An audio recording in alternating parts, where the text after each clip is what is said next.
Welcome to the Addiction Solution Podcast. I'm Michelle Dunbar.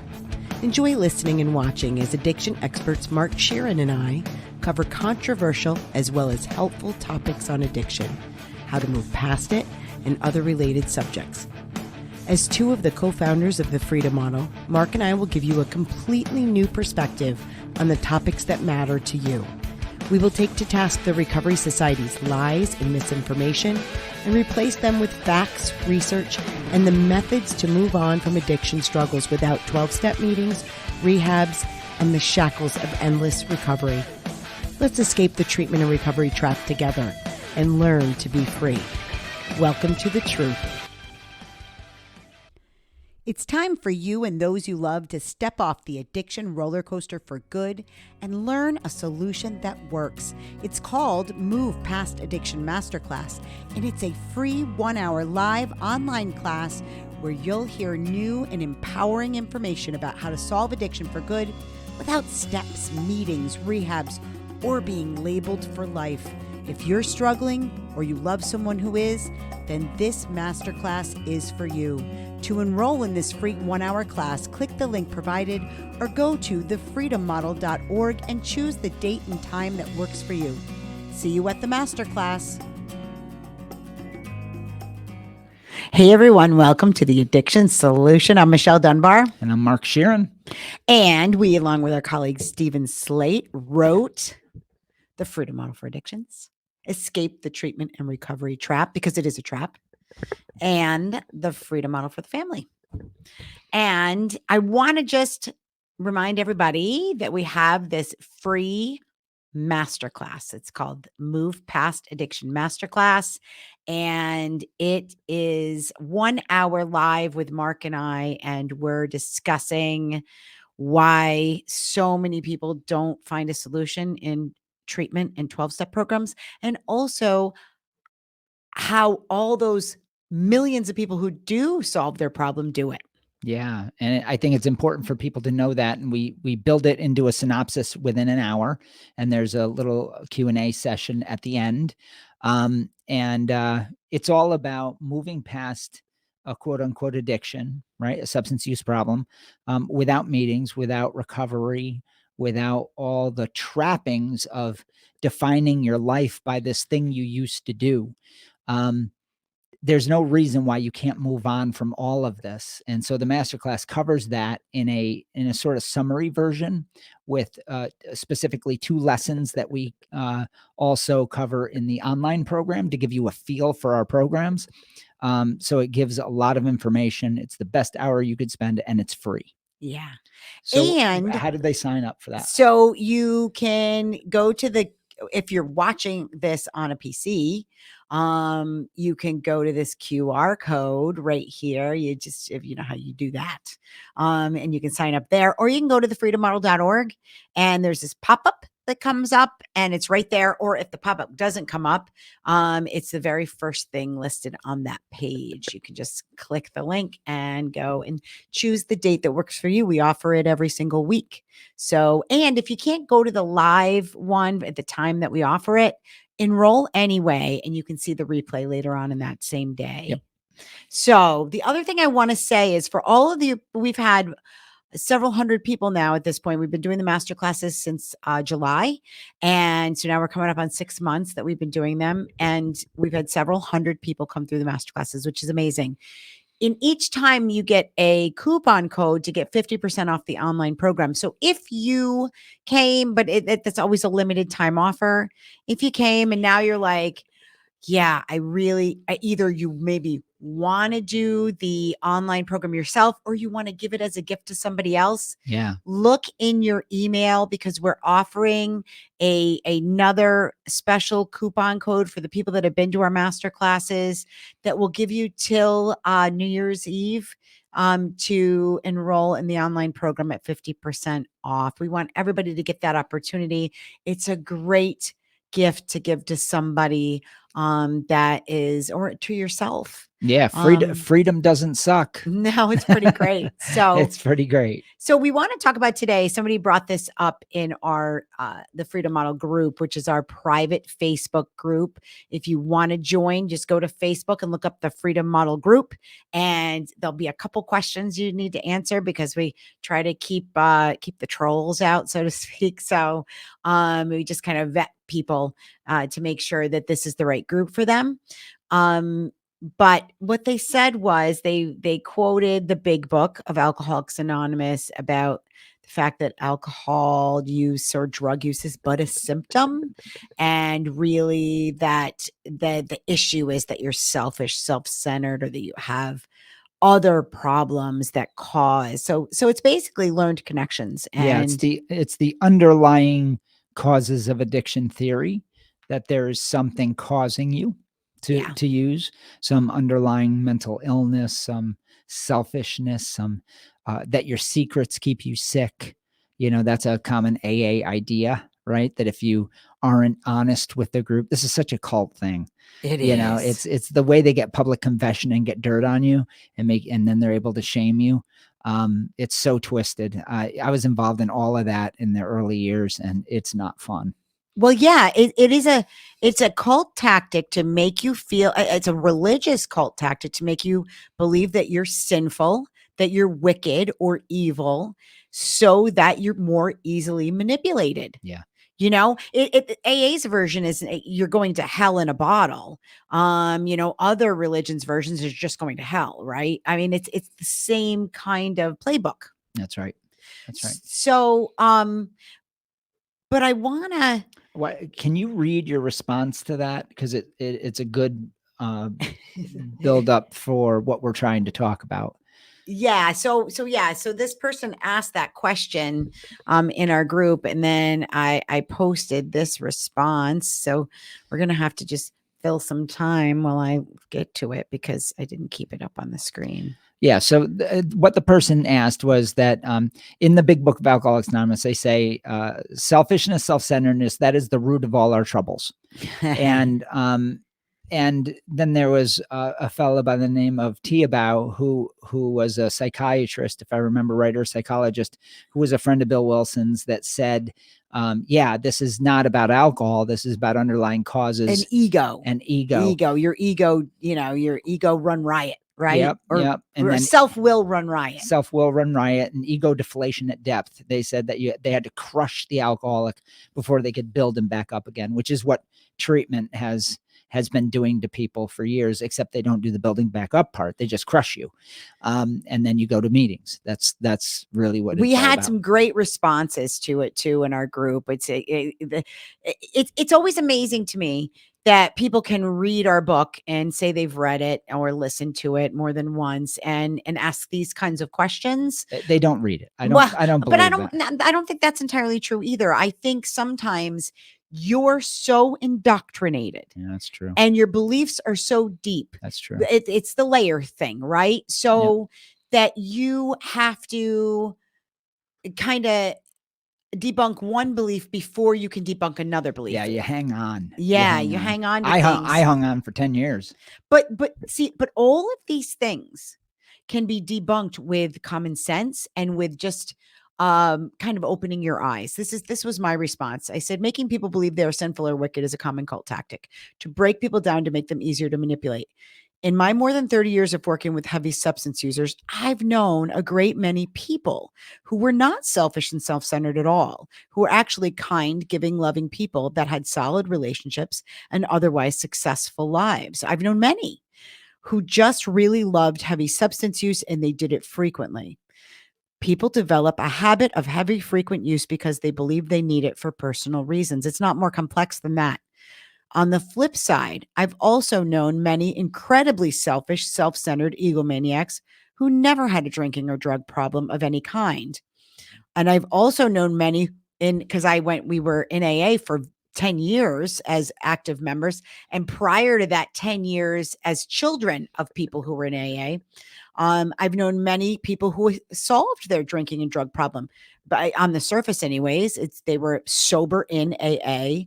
but remained completely selfish egomaniacs. And by all written accounts, Bill Wilson was a selfish, self-centered, womanizing egomaniac until the day he died. And he wasn't drinking at that time. Right. So, so clearly on its, when you look at the evidence, the huge evidence, there's no connection at all. There's not even a loose correlation. And, you can be a nasty, mean, egomaniacal person and never have a substance use problem ever. And conversely, you can be I genuinely believed that I was, when I went to AA, I took on that identity of somebody who was a selfish, ego-driven, egomaniac. Yeah. I mean, I was never that person.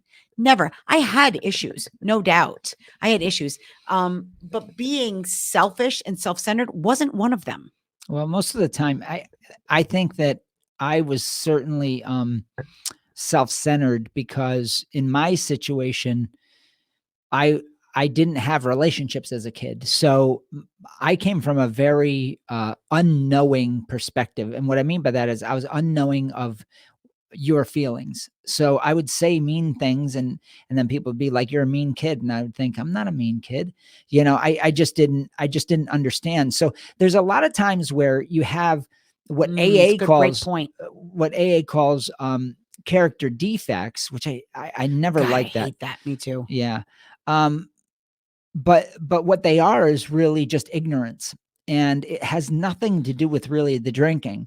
Now it might play a role into it, but it's not causal. So to say that I was an antisocial kid is true. I was, and I had some significant personality problems and great anxieties and fears that a lot of other kids certainly didn't have. And as a young adult, I struggled with that through my 20s. And AA sort of replaced that by becoming a guru, becoming a leader, and manipulating people. And I didn't know that I was doing that. That's what AA taught me to do. So it took somebody, this raw material, in my Yes. case, that was this sort of independent pile driving kid that's rude. And then it narrowed my focus and gave me a purpose that wasn't very productive. It was not kind to people. And I was conflicted because I knew that I really wanted to have quality relationships. I knew that I wanted to be a better person. I knew I didn't want to drink and drug myself to death. I knew these things, but none of it added up. It was all the AA thing. And then my old drinking lifestyle wasn't working. The AA thing really wasn't working because the more you do AA, the more you become a guru, the lonelier you get. That's for sure. You become a target for a lot of really nasty shit. So it just, all of it never worked until I kind of outgrew most of it, started to figure out that it was all a trap. And I just started being kind to people that were close to me. And that's where I started. I kind of forgot AA and then got out of AA, got away from the meetings. Michelle and I have talked about that ad nauseum throughout all the podcasts. So if you want to know that history, you can find them. I'm not going to rehash that, but I had to sort through all that, so what was self-centered and why was I self-centered? In my case, I was self-centered, but it had nothing to do with the version that AA was spilling. And it really confused me for a long time. And it was damaging. It increased my anxiety, increased my level of shame to a huge level. Oh, yeah. And then I was shaming other people. Right. So because I was believing this self-centered selfishness is the root of our problems narrative. And Jesus Christ, if you put everybody in the selfish box that ever comes to AA, there are people that have been victimized their whole lives. They're anything. That was me. Yeah, they're anything but selfish. They're terrified. And yet you're saying, where's your part in it? Where are you selfish? Where you're self-centered? And you know what? I was self-centered because I had to be as a kid. Right. I had to be because you were victimized. Yeah, because I had to really figure shit out at 7 years old where other kids had parents teaching them. I didn't have any of that. I had nobody in my home teaching me anything. So fuck yeah, I was selfish. I had to be. So for me, it was a really, really, really caustic, negative experience that that really was confusing. I had to basically let go of my past, let go of AA, and almost start new. And I was lucky enough that I had a wife that was loving enough to stick by my side and walk with me out of all of that. It took me till I was in my 30s. Yeah, for me, that whole narrative, I mean, certainly it's the half truths, right? Like, certainly, were there times in my life that I acted selfish and self-centered? Um, Everybody has times in their lives when they act that way, Yeah, right? it's part of the teens. It's part of it. So you look back, like, so you cherry pick those things and say, "Oh, they're right. Yeah. They're right about that." And but when I really look at who I was and what AA actually did to me, the teachings there, I had already taken on, as the oldest child in a family where we had an abusive, like tyrannical abusive parent. I had already taken on the role of protector and, I guess fixer for the family. So I was hyper sensitive people pleaser. And I wanted everybody to be okay and to be happy all the time. So when you take somebody like that and this person goes into AA like I did, and then you do a fourth step, which is you're telling your life story to somebody, and you're talking about the abuse you went through and things like that. And I didn't write my life story like I'm a victim. Oh, poor me. I wrote my life story like this is how things went. This is how things went. And then to be say, well, what was your part in it? I don't know. I was 6 years old being called horrendous names by a man that was supposed to love me, and being physically abused and emotionally abused. And really, but I bought in. I to a certain extent, I bought in. I'm like, yeah, I probably wasn't a very good kid. Oh yeah. I probably Yeah. I probably caused all these. I mean, at 15, 16, I was actually blamed by by my father for my parents having their marital struggles because I was such a bad kid, right? So then I wasn't, okay? I have, it probably took me till I was in my 40s to be able to look back and go, I wasn't I wasn't that bad. I was relatively speaking, I was a little kooky. I had a little strange idiosyncrasies, but I wasn't a it was more ignorance, I guess. I wasn't a bad kid. I didn't go set out to hurt people ever. Ever. I do know that there are people who are sociopaths Oh, for sure. and narcissists, but that's narcissism. They're rare. Well, yeah, narcissism is now tossed out. Like everybody's a narcissist, Yeah, right? it's All just, men. It's just stupid. All men are narcissists. It's just stupid. They're not. Yeah, that's not narcissism. When you've met somebody that's a sociopath or something like that, and they're rare, but when you meet that person, Oh, yeah. trust me when I tell you that you know it, because they're extremely violent, manipulative people. Yeah. And so I don't think that I was anything like that. I think I was just a scared, unknowing, ignorant, confused, but violent and antisocial kid. And I've met a lot of people like that. Yeah. Fear will do an enormity of problems in your life. And that has nothing to do with drinking. Drinking was actually just something I enjoyed. Now, please understand that when you get involved in recovery, when you get involved in therapy, and you have a past like mine, you are ripe for the narrative that selfishness, self-centeredness is the root of your problem, because I was that kid. Yeah. So then the narrative sort of takes over the context and overshadows reality. So the reality is I was just a scared kid that found a lot of fun in boozing. And I found a group of people, and I want to frame this out, because my drinking wasn't just I'm trying to escape from my self-centered ego, which is what the big book wants you to believe, or that it's a symptom of all these character defects because I'm a fucked up individual. That isn't really it. I I liked the fact that I believed alcohol gave me a voice. I believed that I fit in. I had friends. We had a lot of good times, man. Yeah. I mean, the first 4 years of my drinking was a whole social engagement outside the realm of my insane household. And then I brought it back into my household and basically created a small drug house. And for 4 years, it was a lot of fun. Last 2 years were very bad, because I hit it so hard, because I just drank and drugged all the time, and eventually that gets old. But my point is, it's a hell of a lot more complex than just these platitudes that AA shoves you into that makes you feel like shit, Yeah. frankly. Yeah. And these black and white arguments that I have a spiritual disease.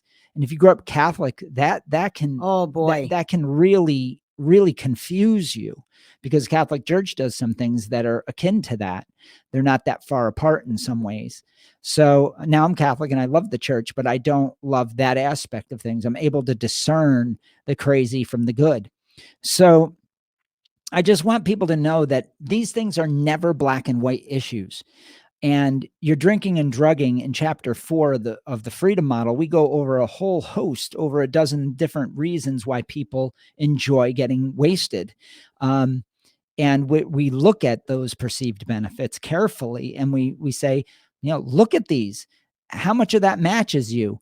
And it's all based on some positive experience with drinking and drugging, or we wouldn't do it. Exactly. Nobody gets addicted to something they don't like a lot and have like reasons for liking and reasons for doing in the way that they do it.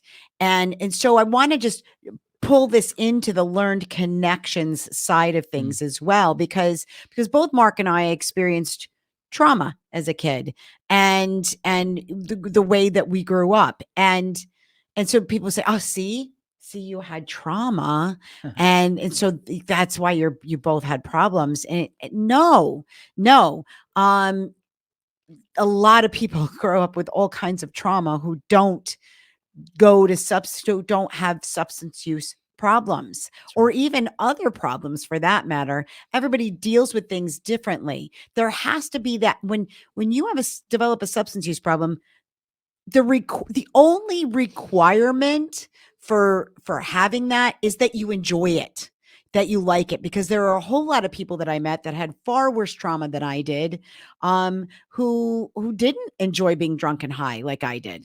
And there's a lot of people, and you'll know this, Michelle. There's a lot of people, and people in the audience will know these people too, who grew up wicked hard. Yeah. But also are very well adjusted, wonderful people. Now, my point is that, we live in an age now with Gen whatever it is. I don't even know what Gen Z. Yeah. Who grew up in our youngest. They're Gen Z. Yeah, they grew up in the therapy age that's taught them Yeah. how to be fragile, triggered. Well, that and feelings are everything. Enormously, they've been weakened in the mind with these ideas. And we grew up, people say, well, what were we, Gen what?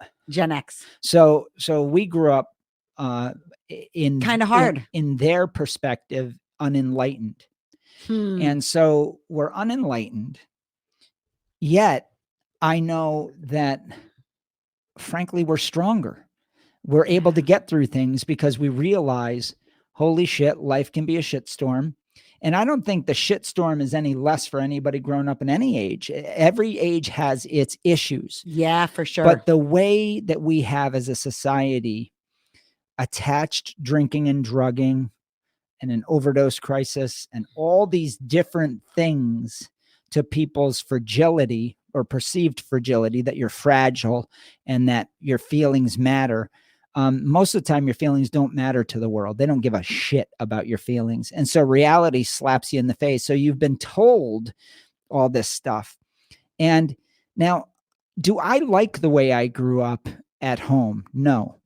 But the flip side of that is, I'm really glad it happened then. I am glad I went through the pain I went through. I always tell people I got the pain up front. I had to confront it. I had to deal with it. It was awful. And But in the end, if I didn't sort it out, it was going to fucking kill me. I mean, it was that bad. But I know a lot of people that grew up that way, and they're really well adjusted people. Well, they figured it out, and I think Yeah. our kids benefited because we figured it out and we decided, yeah, that it's that kind of bullshit stops with our generation. Yeah. And I had a conversation with somebody that is a therapist that works with children and recently, and it disturbed me a little bit in that, we were talking about a specific situation, and this person said to me, well, they just didn't get the love of their parents. They need the love of their parents. And I said, okay, because about, the substance use problem. They have a substance use problem. I said, well, that I mean, that's not true. And so it became a little bit of a contentious but argument. And I said, well, so how do you reconcile? If you're a therapist out there and you're listening to me and you say something like that to me, what's the solution? Because you can't go back in time and get the love of your parents that you never got. Right. So please be conscious when you talk about that, because I almost got the sense from this person that, well, this person's fucked Yeah. because Yeah. they didn't get the love of their parents. They're never going to be okay. It's like, no. I had therapists say that to me. Yeah. I had like, therapists say that to me. No. Look, we all have these things in our lives that were challenging, that were difficult. And let me preface this by saying this person was adopted, and what the therapist was talking about, they didn't get the love of their bio parents. They got love from their adopted parents, which is kind of more than I got, more than you got, Yeah, and to a true. certain extent, Mhm. And it's like, well, no. I think we've gone, the pendulum is swung. Like when we were kids, it was like, suck it up. It's this is everybody has a hard life. You just have a hard life too. And now the pendulum is swung the other way, which is, oh, you poor thing. Yeah. Your Yeah. life you're just never going to be happy. I think that's a great point. So the pendulum has swung. And I mean, we're a little off topic, obviously, but I think it's an important topic to talk about. The way I parented ended up working out. And Me too. I could have easily slipped into trying to make up for the horrors that I lived through. Me too. But somehow I think it was doing this business of helping people with drinking and drug problems and going through the cult of AA and understanding therapy that I got a real well-rounded understanding of human behavior. And I was able also, before I had children, to sort out my own shit and reconcile it and realize what was beneficial out of the pain. Because there is benefits to pain. There is benefits to uncomfortability. There is benefits to not getting your way. Now, I didn't get any love as a kid, hardly at all, and a ton of abuse and neglect. So I didn't want to have kids in my 20s. I didn't have children until I was older. And I'm glad, because I had a lot of shit to sort out and I had to get out of the cult of AA. So here's my point. It's not about child rearing or any of that. It's about who are you listening to, and are you confused, and is it getting better? Is your situation getting better? And does it seem logical in your approach that you're getting better? If it doesn't seem logical, if somebody is telling you things and you're going, God, that feels awful and it doesn't make sense. And I'm just, and you're spending all your time just talking and rehashing this trauma that you experienced, this horrible stuff, and there seems to be no solution. That's right. Sometimes the only solution at that point is time and letting it go. Sometimes there are things in my past that I shudder to think about that were genuinely awful.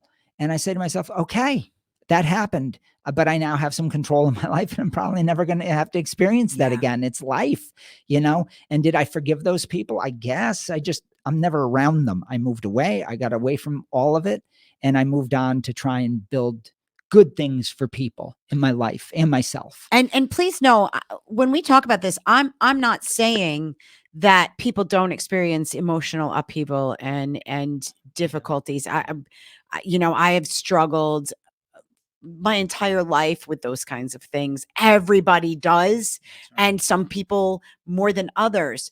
But there is a reality to what the Stoics say, and that suffering is a choice. Okay. And a good therapist will do a couple things. First of all, they won't tell you that your heavy substance use, don't go to a therapist for an addiction. Just don't do it. You don't need therapy for an addiction. You need an education. That's a great point. So don't do it. But if you have trauma, if you have emotional upheaval, if it is your reason for heavy use, right? Not your cause, but your not reason. your cause. If it's your reason, then it's because you believe that it's helping you, that you believe you're getting certain benefits from it. The freedom model can help you solve that, because we'll debunk all of that, right? But if you're going to a therapist for this emotional problems that you have, for trauma, whatever it is, make sure that therapist is allowing you to understand that everybody experiences these things. You're not abnormal. There's nothing wrong with you. You don't want a diagnosis for emotional turmoil. You don't need a diagnosis. You don't need medication for emotional turmoil. You need a change in perspective. Okay. And you need a way to move past it, because I can't change what happened 5 minutes ago. I can't do it. No matter how badly I want to, I can't go back and change it, let alone something that happened to me 10 years ago, 20 years ago, 40 years ago. And so the way to move past those things sometimes is to make the choice to do it and put it in a different perspective. That's what cognitive behavioral therapy does. Yep. Okay. It helps you to think differently about your circumstances, about your past, and about yourself. There's nothing wrong with you. I think one of the worst things that can happen to people is they get those labels and those diagnoses, whether that's addict or bipolar or depressive or, whatever label you're getting. A good therapist is going to show you how to change your thought patterns, how to change the way you think. I think one of the hardest things about doing all of this is if you're a kid like I was, that was really, really mystified as to why people disliked me and why I had the social problems I had. I was always in fistfights and always doing the wrong thing. And I had a reputation for just being a jerk, right? Now, people like to party with me too. I was a lot of fun. I had all these different sides, but the jerk part bothered me because I was somebody that I just didn't understand what other people understood. I didn't have the emotional backing that other people had. So I went around the world really uncomfortable, really, really paranoid and frightened all the time of what people thought of me, because socially I was just totally maladjusted. I just, so if you're somebody like that, one of the things I always tell a story about when I met Jer, Michelle's dad, and he said that I was normal the very first time we talked. I explained all this, how much I struggled in life emotionally. And he said, listen, that's normal. That's, considering where you came from, that of course you behave that way. Right. And that conversation changed my life, because it gave me, I'm not fucking nuts. And I don't have to drink and drug myself to death, and I don't have to be in AA. Really? Like I didn't know that, because I came from a therapeutic background. And there was no answers. It was just getting worse and worse. And I was rehashing. And every time I go to a therapist or was stuck in treatment again, you felt more broken. Well, yeah, they would go through the same shit. over Yeah. and over. This is why you are the way you are. And I would be like, I don't want to be that. I want to be successful. I want to see, I looked out at the world and I said, there's people out there that I want to be like, and they're happy and successful. And nobody until Jer said that that was possible for me. I spent 19 years of my life, the first 19 years, being told why I was a screwball, never being told how to get out from under it. So I guess my point is, I don't want anybody in the audience to feel like we're bagging on something they might be doing, some therapy they might be doing out of a vacuum. We also don't judge it. I was in the system Me too. for my whole life since I was, 7 till I was almost 20. Right. I was in the system. It's ironic that my dad was the one who helped him because up until that point, he was one of the people telling me how broken I was. Yeah. Do you know what I mean? caught him just as he figured that out. Yeah. He got away from that. And so, and as a kid, like I said, I had idiosyncrasies. I think I saw my first therapist at like 10 years old. So I was OCD and I had real serious anxiety issues and sleep problems. And I got a bipolar diagnosis at 20 years old. So I have a history to talk about this. And there's a commercial that's on television right now that breaks my heart because you see this girl who's like 15, maybe 14 or 15. She's sitting on her bed and her mom comes in and she's crying. And I can remember feeling this way and she said to her mom, I feel so sad all the time, because when you're a teenager, everything is all the time. Jesus, okay. No kidding. Everything is all the time. Yeah. All the time. I feel so sad. Sometimes I feel like I can't breathe. And instead of her mother saying to her, you know what? I feel that way sometimes too. So that she didn't feel so broken and alone. Her mother goes, endless. And then it's endless. Her mother goes, well, honey, everyone's different. Everyone's different, meaning I'm not like you. There's something wrong with you, and we're going to have to take you to a doctor and get you on medications at 14, when I don't know a single 14-year-old that hasn't felt that way at some point. Like, I'm sad all the time. Now, maybe there's some 14-year-olds that don't go through that, but I don't know any, and or that haven't had that experience at some point. At some point in your life, right? There have been points in my life when I have felt sad for long periods of time. So there's a great book called Saving Normal. And it's, I think I've talked about it before. It's by Dr. Alan Francis, who,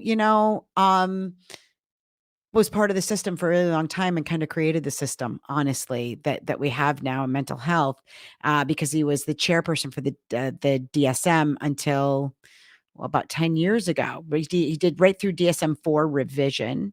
This is the Diagnostic and Statistical Manual of Mental Health Disorders, right? So it's the holy grail. It's the one everybody uses to collect insurance money now. And what he said in this way, when he left, he said, hey, we're going in the wrong direction. We're medicalizing normal range of human emotion and behavior. And so now we have huge amounts of people that are in the system that believe they're forever broken. Yeah. And because of temporary emotional problems that they're having. Yeah. People. Yeah. We've made permanent eras in people's lives that are normal and difficult. And so, my dad, he wasn't a very good dad, right? He wasn't very he just wasn't a good dad. But I remember him saying things that were kind of reality punching. And he said, Mark, life is just hard sometimes. And I remember I was bawling my eyes out about something. And that was his pat on the back and hug. Right. And it's just kind of, life is just hard. Yeah. You got to kind of just get over it. Yeah. Which that's not the way I do things. No, I don't either. But No. but I do say things like that. Yes, but then but with kindness and compassion. Well, and then I love the person and I listen to them and I do things very differently. But I also made it very hard for my kids at the same time, because I wanted them to be prepared for the shitstorm that is life. So yeah. So I entered challenges into my kids' lives, or if they were going through a challenging thing, I didn't add to them. And so it all worked out for my children pretty well so far. And they're very independent, good kids. But I struggled, man. I struggled and struggled and struggled. AA just fortified Oh my my hatred. God. And so let's tie this up. It's not selfishness, self-centeredness. That's a normal thing. And depending on how you grew up or what you're going through, is you may be enormously selfish for a little while based on whatever. You may be consumed with yourself for a period of time because you're going through something. And you know what? Sometimes we're just assholes, right? Everybody is. I've been a jerk for no good reason, but because I made mistakes and treated people like garbage. But I really do try to get up every day and improve upon that. And I've really done that in my life, you know? But it has nothing to do with a heavy substance use That's problem. right. That's right. Not unless you make it, not unless you marry those things, to drinking. And AA does that on purpose. Make no mistake, the industry needs you to believe that normal life things are now medicalized and are symptoms and causes for alcoholism and drug addiction. And they wrap it all in a neat little package that requires a bunch of professionals to come in and fuck with your life. And you pay a lot of money for that. All of which that recovery apparatus is unnecessary. So get a copy of the Freedom Model. All right. Get a copy of it, read it, because Michelle said it best. You don't need more therapy. You need an education when it comes to drinking and drugging. That's all you need, is an education to understand what are the facts. How do I devalue the drug? How do I get rid of the perceived benefits that are bullshit? How do I get rid of all the marketing from all the booze companies and your dealer out of my head? And how do I devalue that experience enough where it doesn't serve me anymore? Then you will effortlessly move past it. Then if you have other life issues, find somebody to talk to. That's good at what they do. Well, I want you to think about something else. And I'm going to leave you with this with respect to AA's selfishness and self-centeredness. The goal of Bill Wilson back in the day was to create to make a lot of money on vulnerable people. I hate to say it. Okay. And when you make people believe you're a drunk because you're selfish, so the solution is selflessness and service. Service to what? The cult. The cult. Okay. And so the answer is to serve others selflessly within the cult, bring people in, create a larger movement, more members, and keep you there because you're fearful that if I stop doing this, what's going to happen? Jails, institutions, and death. It's all set up that way to grow a cult. Okay. There's nothing more to it than that. Yeah, it's a money-making machine. Yeah. The publishing company makes a tremendous amount of money. Yep. And so that's what I think we'll leave you with. Now, look at the goal of the Freedom Model is freedom. Okay. It is for you to solve the substance use problem, period. The substance use problem is relatively simple one. It's that you see value in the way you use the substances you use and the way that you use them. And you believe you need them and you need to use them in the way that you're using them. And that's what the Freedom Model helps you to solve. So all that other extraneous stuff you can set aside while you're solving the substance use problem. That's right. So if you need some help, we have coaching. And of course, we have our what we call CASP, CASP, and that's the Complete Addiction Solution Program. It's a workshop for 2 days, and people come and it's they been meet. Awesome. We've had so much fun. We have somebody else coming in this week, and we have dates scheduled throughout the end of the year. We still do have a couple openings left throughout the end of the year. We're only taking one person at a time. So if you want to do it before the end of the year, go to thefreedommodel.org, and there's on that main page, I think it's towards the bottom. You can click on the link and go to the page with all the dates on it. And you'll notice that sometimes the dates disappear. That means they're full. We've just pulled off a couple more. So yeah, it's come and meet with us. But if you can't leave home, do the coaching option. We just had Yep. somebody sign up We today. just had another person sign up for coaching today. So yeah, so you can solve your problem from home during the holidays. It's very easy. All right. Thanks, everybody. Bye, everybody. I hope you have a great week.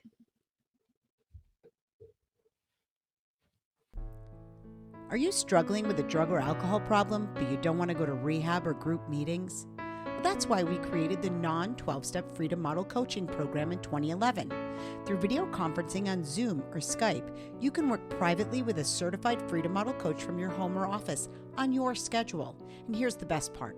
With the Freedom Model, you'll never be labeled an addict or an alcoholic, and we won't tell you to go to 12-step meetings or hamper your life with endless recovery rituals. Instead, you can learn exactly why addiction isn't a disease and how you can solve the problem for good and move on with your life.